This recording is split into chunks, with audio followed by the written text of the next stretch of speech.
America ಉಪಾಧ್ಯಕ್ಷ JD wands ಪರಿವಾರ ಸಮೇತರಾಗಿ ಭಾರತಕ್ಕೆ ಭೇಟಿ ನೀಡಿದ್ದಾರೆ. ಸೋಮವಾರ ಭಾರತಕ್ಕೆ ಆಗಮಿಸಿದ ಜೆಡಿ ವ್ಯಾನ್ಸ್ ಪ್ರಧಾನಿ ನರೇಂದ್ರ ಮೋದಿ ಅವರನ್ನ ಭೇಟಿಯಾಗಿ ಮಾತುಕತೆ ನಡೆಸಿದ್ದಾರೆ.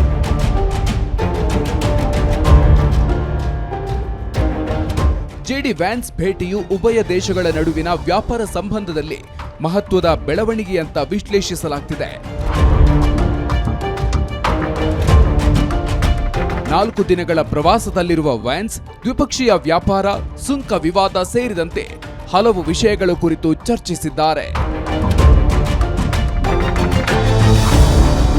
ಭಾರತೀಯ ಸಂಜಾತೆ ಪತ್ನಿ ಉಷಾ ಮತ್ತು 3 ಮಕ್ಕಳಾದ ಇವಾನ್, ವಿವೇಕ್ ಮತ್ತು ಮಿರಾಬೆಲ್ ಜೊತೆ ಆಗಮಿಸಿರುವ ವ್ಯಾನ್ಸ್ ನಿನ್ನೆ ದೆಹಲಿಯಲ್ಲಿ ಅಕ್ಷರಧಾಮ ದೇವಸ್ಥಾನಕ್ಕೂ ಭೇಟಿ ನೀಡಿದ್ರು.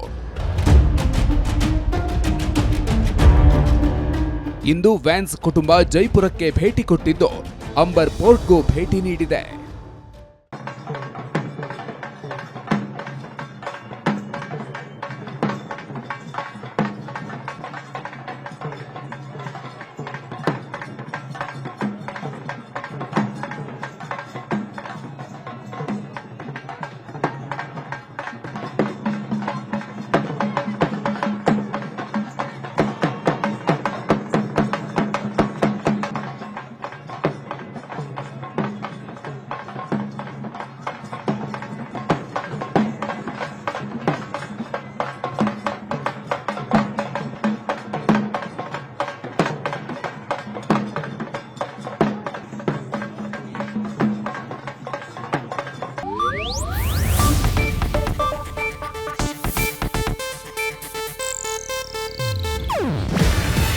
ಇದು ಏಷ್ಯಾನೆಟ್ ನ್ಯೂಸ್ ನೆಟ್ವರ್ಕ್ ಪ್ರಸ್ತುತಿ.